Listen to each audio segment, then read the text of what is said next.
Déjà, ce que j'aime, c'est qu'il parle du monde du travail. Il n'a pas peur de bouger les vaches sacrées. Il est pas forcément très correct politiquement. Il rit de choses dont on ne devrait pas rire et il arrive à ce que tout le monde rit de ça, quoi. En fait, j'aime l'impertinence de son humour. J'aime le fait que ce soit impertinent, qu'on parle, qu'on aborde des sujets graves et des sujets politiques, de société, enfin politique au sens premier du terme, quoi, c'est-à-dire cette histoire de gestion de cité, quoi, comment ça marche, comment on est pris par ça, et il le fait avec beaucoup d'impertinence et puis en même temps de vérité. Je ne sais pas si le théâtre c'est l'endroit de la justice, mais en tout cas c'est l'endroit où on peut réinterroger la justice. Et je pense que, en fait, ce qui m'intéressait quand je lui ai proposé de... C'était deux choses. C'est effectivement que la scène, c'est en effet l'endroit où on réinterroge des grands thèmes de l'humanité, de la société, de l'humanité au sens large, de la société au sens peut-être au sens plus contemporain du terme, j'ai envie de dire, en tout cas. Et je trouve que le procès, c'est extrêmement théâtral, donc ça marche bien avec la scène. Et en même temps, j'avais pas envie de faire le procès de quelqu'un ou de faire le procès de qui que ce soit. J'avais envie quand même qu'on travaille sur une temporalité avec cette histoire de procès plus fiction avec les mêmes acteurs. Je trouvais que pour moi, voilà, c'était un enjeu théâtral qui me plaisait. Après, lui a pris un dossier, hein, donc les histoires du procès sont pratiquement les minutes hein, du vrai procès. Et puis lui à l'intérieur, il a raconté ses histoires. Mais au départ, je ne lui avais pas demandé du tout de faire quelque chose sur le monde du travail. Enfin, c'est pas une tragédie puisqu'il ne meurt pas. Je ne sais pas si c'est satirique. Hein, au sens de la satire. Ce que j'aime en fait, c'est que tout d'un coup, si tout d'un coup on peut rire de ces choses-là, alors oui, c'est satirique au sens où le Canard enchaîné est satirique. Mais en même temps, tout est vrai dans le Canard enchaîné. Et quelque part, je ne dis pas que tout est vrai dans la pièce ou dans les pièces de Rémy, mais ce que j'aime, c'est encore une fois, c'est prendre un sujet qui appartient à notre quotidien, peut-être qu'on ne voit plus, ou en tout cas qu'on ne voit plus avec ce regard critique. Il nous permet, grâce au contexte, à retrouver le regard critique. Comment, en fait, il y a une scène que j'aime beaucoup dans la pièce, c'est l'histoire du soupçon. À partir du moment où on est soupçonné, on est coupable. Et c'est très très vrai ça. On le vit au quotidien, ne serait-ce que dans les assurances.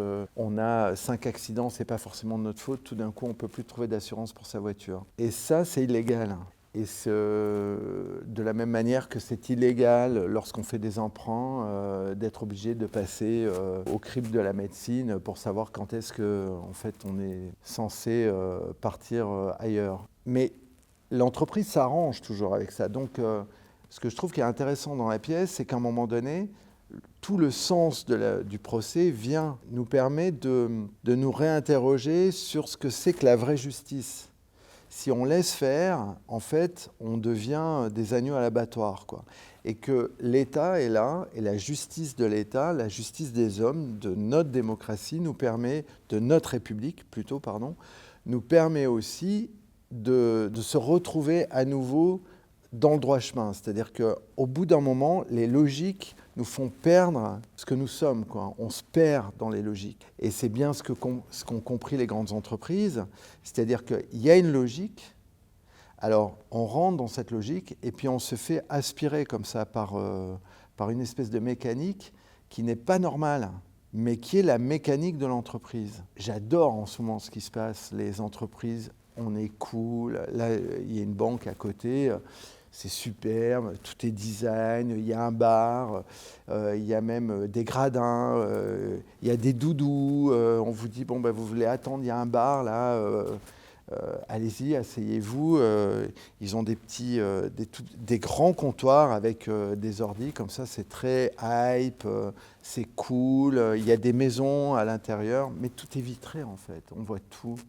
c'est juste l'horreur, quoi. Et c'est la suspicion à l'extrême sous prétexte du confort de l'employé, alors qu'en fait, tout le monde, du coup, regarde tout le monde, suspecte tout le monde. C'est juste l'horreur, quoi. Il manquerait plus qu'un bac à sable et puis on emmène les enfants, et certains le font. Il y a la crèche à l'intérieur, il y a les lits, c'est super, on peut dormir. C'est juste l'horreur, quoi. Je pense que ce que dit la mère, il y a le travail et il y a la vie. Et puis tout d'un coup, on a compris. Alors c'est vrai que on peut plus travailler, on va plus travailler à la chaîne comme ça. Il faut qu'on soit dans des environnements qui soient agréables. Mais il y a toujours quand même derrière l'environnement agréable comment le directeur, en tout cas comment l'entreprise a toujours l'œil sur les gens. Tout simplement, c'est même pas le directeur, c'est les gens qui se regardent eux-mêmes et qui se surveillent. Donc c'est ça que j'aime dans la pièce en fait. C'est qu'à un moment donné, il est écarté par la direction, mais par tous. Quand il dit j'ai l'impression de partir avant la fin du repas, quoi. Donc on m'en veut de ça. Pour avoir travaillé comme ça dans des entreprises, ou en l'occurrence Rémi qui l'a fait, quand il parle de ça, il en parle très très bien. En plus, il y a cette question du transclasse aussi qui apparaît petit à petit et qui surgit comme ça sur la deuxième partie de la pièce, qui nous fait aussi comprendre pourquoi il explose, quoi, qu'il n'a pas forcément les codes.